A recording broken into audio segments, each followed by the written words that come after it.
नमस्कार साथियों, यह क्लास तमाम उन सभी विद्यार्थियों के लिए है जिसके आईटीआई में इलेक्ट्रिशियन ट्रेड है और वह सेकेंड ईयर का स्टूडेंट है। तो सभी विद्यार्थी इस क्लास को ज़रूर देखें, चाहे आपके मेन एग्ज़ाम हो, चाहे आपके बैक हो, आप के चाहे ट्रेड थ्योरी में बैक हो, चाहे आप मेन एग्ज़ाम वाले स्टूडेंट हो। सभी विद्यार्थियों के लिए ये क्लास बहुत महत्वपूर्ण रहेगी क्योंकि यह है निम्न की पीडीएफ जो कि डीजीटी के द्वारा बनाए गए पीडीएफ हैं, जिसके क्वेश्चंस बहुत महत्वपूर्ण होते हैं। क्वेश्चंस एग्ज़ाम में सारे के सारे आते हैं, इसलिए पूरी पीडीएफ को आपको ज़रूर देखना है। जो भी आपके थ्योरी के अंदर 38 क्वेश्चंस बनेंगे वो सारे के सारे क्वेश्चंस इसी पीडीएफ से आने वाले हैं, इसलिए आप इस पीडीएफ को ज़रूर देखना। क्योंकि आपने फर्स्ट ईयर में भी देखा होगा कि क्वेश्चंस पीडीएफ से आए थे, तो अब आपको बताने की कोई ज़रूरत नहीं है, आप सभी समझदार हैं। शुरुआत करेंगे पहले नंबर के क्वेश्चन से। अभी अपन क्वेश्चनों की संख्या 20 रखेंगे, आगे अपन संख्या बढ़ा देंगे। अगर आपको 25 क्वेश्चन चाहिए या 30 क्वेश्चन चाहिए हर एक वीडियो में, तो आप ज़रूर कमेंट में लिख देना, ठीक है। वीडियो को पूरा ज़रूर देखना क्योंकि आपके लिए फ़ायदेमंद क्लास है, तो फ़ायदेमंद क्लास को ज़रूर पूरा देखना। क्वेश्चंस की शुरुआत करते हैं। क्लास आपकी आज की जो आपका यानी कि डे फर्स्ट आज से शुरुआत होने वाली है।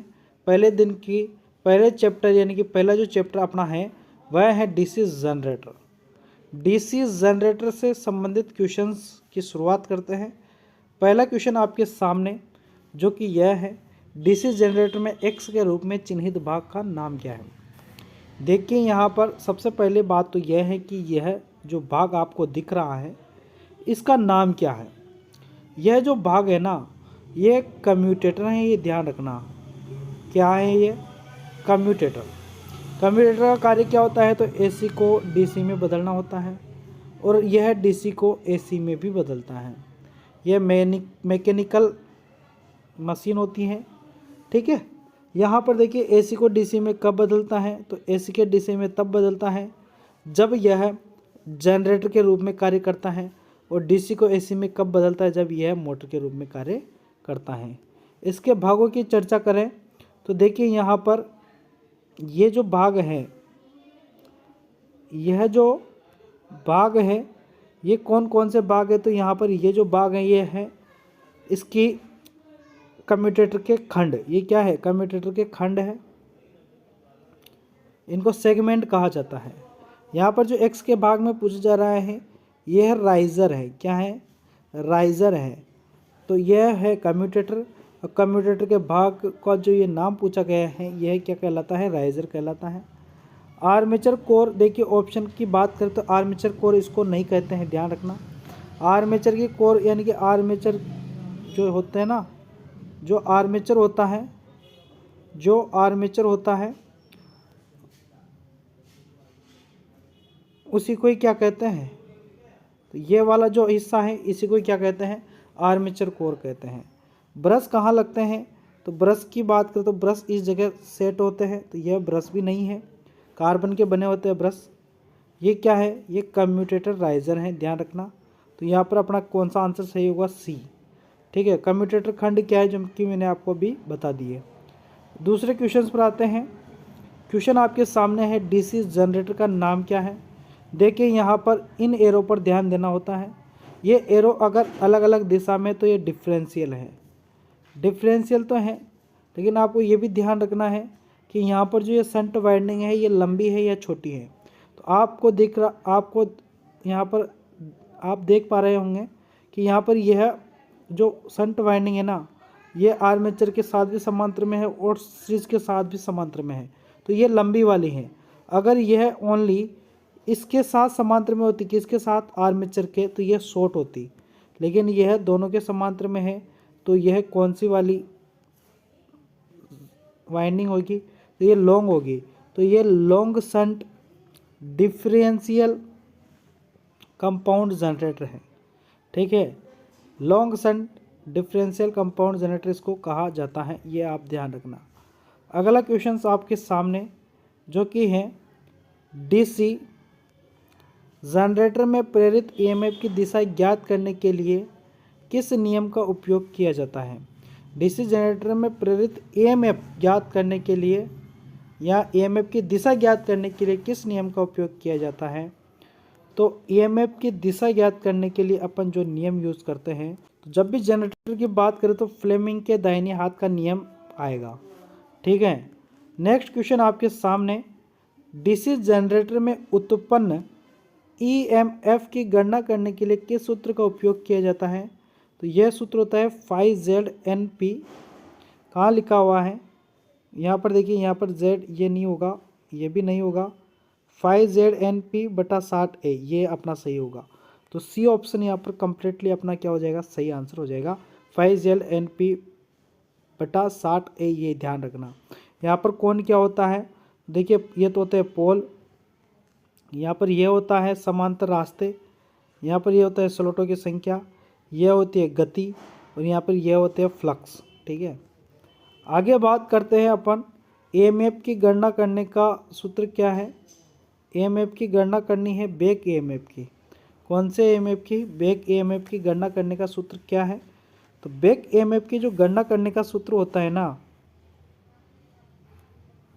तो वह क्या होगा?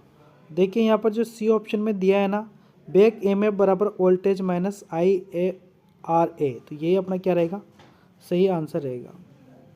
अगला क्वेश्चन, डीसी जनरेटर में एक्स के रूप में चिन्हित भाग का नाम क्या है? तो यहाँ पर ये जो है ना, ये पोल शू है। क्या है ये? पोल शू, यानी कि डी ऑप्शन अपना क्या रह जाएगा? यहाँ पर कंप्लीटली सही आंसर होगा, पोल शू। ठीक है। नेक्स्ट क्वेश्चन पूछा जा रहा है, डीसी जनरेटर का नाम क्या है? डीसी जनरेटर आपके सामने है। यह जनरेटर कौन सा है? इसका नाम क्या है? तो देखिए, यहाँ पर ये जो वाइंडिंग है ना, शंट वाइंडिंग अलग है और ये आर्मेचर अलग है, यानी कि दोनों के बीच में गैप दिख रहा है ना आपको, तो ये जो गैप है यानी कि अलग से उत्तेजित हो रही है शंट वाइंडिंग, इसको बोला जाता है अलग से उत्तेजित जनरेटर। नेक्स्ट क्वेश्चन है जो कि है, जनरेटर द्वारा किस ऊर्जा को विद्युत ऊर्जा में परिवर्तित किया जाता है? तो जनरेटर द्वारा किस ऊर्जा को विद्युत ऊर्जा में परिवर्तित किया जाता है? तो यहाँ पर यांत्रिक ऊर्जा को विद्युत ऊर्जा में परिवर्तित किया जाता है। रासायनिक ऊर्जा को विद्युत ऊर्जा में जो परिवर्तित करते हैं वो होते हैं सेल, ध्यान रखना। अगला क्वेश्चन है जो कि है यहाँ पर देखिए, थोड़ा सा इस क्वेश्चन को बता दूं मैं, यहाँ पर ये डायग्राम थोड़ा सा गलत है। गलत कैसे है कि अगर ये करंट अंदर जा रहा है और इधर से बाहर निकल रहा है, तो ये एरो यहाँ पर इस तरीके से होंगे। ठीक है। और यहाँ पर देख रहे होंगे कि ये करंट इस तरीके से निकल रहा है, तो इस तरह से जा रहा होगा, तो इस तरीके से इनकी एरो की दिशा क्या होगी? ये होगी। तो यहाँ पर देख रहे होंगे कि यहाँ पर इसकी दिशा ऐसे है और इसकी दिशा ऐसे है, तो ये भी यहाँ पर क्या हो रहा है? डिफरेंस हो रहा है, यानी कि दोनों की दिशाएं अलग अलग है। तो ये भी क्या है? Differential long shunt compound generator है। तो डिफरेंशियल कंपाउंड जनरेटर तो है ही, तो यहाँ पर क्या होगा? डिफरेंशियल कंपाउंड, डिफरेंशियल यौगिक जनरेटर। ठीक है। अगला क्वेश्चन है जो कि है यहाँ पर, जनरेटर का सिद्धांत क्या है? डीसी जनरेटर किस सिद्धांत पर कार्य करता है? डीसी जनरेटर जो कार्य करता है, तो यह फ्लेमिंग यानी कि जो फेराडे होता है ना, फ्लेमिंग क्या, फेराडे के विद्युत चुम्बकीय प्रेरण के सिद्धांत पर कार्य करता है। फेराडे के विद्युत चुम्बकीय प्रेरण के सिद्धांत पर कार्य करता है। अगला क्वेश्चन आपके सामने जो कि है, गतिशील रूप में प्रेरित ईएमएफ के लिए सूत्र क्या है? तो यहाँ पर देखिए, BLV साइन थीटा होता है, ये ध्यान रखना, sine theta. C option completely सही आंसर। अगला क्वेश्चन से, चुंबकीय क्षेत्र की दिशा ज्ञात करने के लिए किस नियम का उपयोग किया जाता है? चुंबकीय क्षेत्र की दिशा ज्ञात करने के लिए किस नियम का उपयोग किया जाता है? तो फ्लेमिंग के चुंबकीय क्षेत्र की दिशा ज्ञात करने के लिए बोल रहा है। यहाँ पर देखिए, जनरेटर वनरेटर का कुछ नाम पूछा नहीं है ना, बस यहाँ पर चुंबकीय क्षेत्र की दिशा ज्ञात करनी है। तो क्या आएगा यहाँ पर आंसर? यहाँ पर आएगा फ्लेमिंग के दाहिने हाथ का नियम। चुंबकीय क्षेत्र देखिए, यहाँ पर फ्लेमिंग का जो दाहिने हाथ का नियम चलता है ना, इस तरीके से मान लो ये उंगलियां हैं, है ना, और यहाँ पर एक और ये 2 उंगलियाँ ये बची, और यहाँ पर ये हो गया अंगूठा। तो इस तरीके से ये हाथ बनता है। तो यहाँ पर अंगूठा क्या बताता है, घूमने की दिशा बताता है, यह चुंबकीय क्षेत्र की दिशा बताता है। और यहाँ पर ये या तो EMF बताता है ना, क्योंकि दाहिने हाथ का नियम तो क्या बताएगा, EMF, प्रेरित EMF बताएगा। तो फ्लेमिंग के दाहिने हाथ का नियम। ठीक है, अगला क्वेश्चन आपके सामने, डीसी जनरेटर के भाग का नाम क्या है। यहाँ पर आपके सामने भाग है, इस भाग का नाम क्या है। तो यह जो भाग है ना, इसका नाम क्या है, तो यह है योक। योक मीन्स बॉडी, ये क्या है, बॉडी है, क्या है, योक या फ्रेम। यहाँ पर डी ऑप्शन आपका कंप्लीटली सही आंसर हो जाएगा। नेक्स्ट क्वेश्चंस पर आते हैं। अगला क्वेश्चन आपके सामने कि 4 पोल डीसी जनरेटर में ड्यूप्लेक्स लैप वाइंडिंग में कितने समांतर रास्ते होते हैं। समांतर रास्ते पूछे गए हैं, पोल हैं 4। देखिए यहाँ पर क्या क्या चीज़ें होती है, एक तो होती है सिंप्लेक्स, एक होती है ड्यूप्लेक्स, एक होती है ट्रिप्लेक्स और एक होती है क्वाड्रुप्लेक्स। तो अगर सिंप्लेक्स की बात करें तो जितने, अगर 4 पोल दिए हैं तो 4 ही क्या होंगे, समांतर रास्ते होंगे, लेफ्ट वाइंडिंग की बता रहा हूँ। और अगर यहाँ पर ड्यूप्लेक्स है तो यहाँ पर 4 पोल होने पर 2 से इंटू किया जाता है तो 8 हो जाएगा। ट्रिप्लेक्स है तो 4 पोल है तो 3 से गुणा करेंगे तो 4 3 12 हो जाएगा। और अगर 4 पोल है और क्वाड्रुप्लेक्स है तो 4 से गुणा करेंगे तो 16 हो जाएगा। यहाँ पर ड्यूप्लेक्स है ना, तो ड्यूप्लेक्स वाले में क्या आंसर आएगा अपना, ड्यूप्लेक्स वाले में क्या आंसर आएगा अपना, तो 8 आएगा। तो क्या आंसर राइट हो जाएगा अपना, 8। ठीक है, इस तरीके से याद रखना। अगला क्वेश्चन है आपका जो कि है क्वेश्चन डीसी। विद्यार्थियों, अगर आपने चैनल को सब्सक्राइब नहीं किया ना तो ज़रूर कर लेना। बहुत ही शानदार क्लासें हम प्रोवाइड करवा रहे हैं, आपको बहुत जल्द पूरा पेपर सॉल्व करके देंगे 75 क्वेश्चन का, जिसमें आपको employability skills, workshop calculations, ED और साथ ही साथ पूरा का पूरा ट्रेड थ्योरी के 38 क्वेश्चन आपको उसमें मिलेंगे। टोटल 75 क्वेश्चन का वह वीडियो रहेगा। ठीक है, यहाँ पर देखिए क्वेश्चन है डीसी जनरेटर के भाग का नाम बताइए।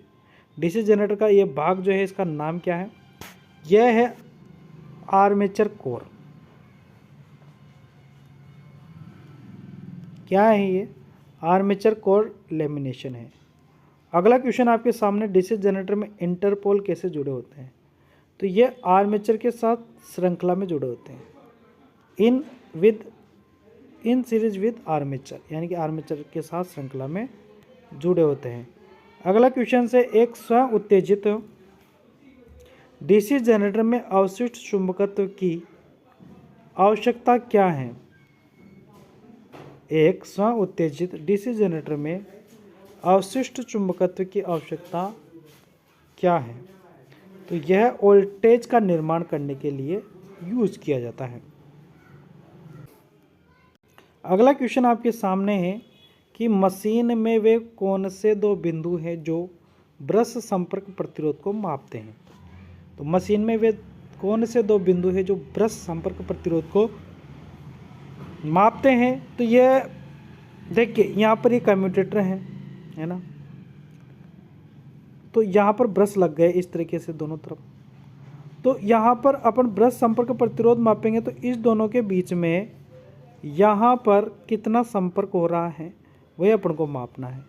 तो अपन यहाँ पर क्या क्या कौन कौन से पॉइंट लेंगे, एक तो लेंगे ब्रश का, एक ले लेंगे अपन सेगमेंट का। तो देखिए विपरीत ब्रश के बीच तो ये नहीं होगा, ब्रश और कम्यूटेटर राइजर के बीच प्रतिरोध ये हो सकता है, ब्रश और कम्यूटेटर के बीच प्रतिरोध, और ब्रश और आर्मेचर कंडक्टर के बीच प्रतिरोध क्या होगा बताइए। तो देखिए यहाँ पर तो राइजर तक जा रहा है, तो राइजर तक अपन को नहीं जाना है, यहाँ पर बस ब्रश और कम्यूटेटर के बीच में ही देखना है। सी ऑप्शन यहाँ पर कंप्लीटली सही आंसर हो जाएगा। अगला क्वेश्चन है यहाँ पर दिया गया है, किस वोल्टेज ड्रॉप को x के रूप में चिन्हित किया गया है। यहाँ पर जो x के रूप में चिन्हित किया गया है ये कौन सा वोल्टेज ड्रॉप है। तो यह कौन सा है, आर्मेचर रिएक्शन ड्रॉप। कौन सा ड्रॉप है? आर्मेचर रिएक्शन ड्रॉप है। अगला क्वेश्चन आपके सामने जो कि है, कंपाउंड जनरेटर का नाम क्या है? यदि शंट फील्ड आर्मेचर के साथ श्रृंखला में जुड़ा हुआ है, आर्मेचर के साथ ही श्रृंखला में जुड़ा हुआ है, सीरीज के साथ नहीं जुड़ा हुआ है, तो यह लघु शंट यौगिक होगा, जो कि मैंने आपको पहले ही बताया है।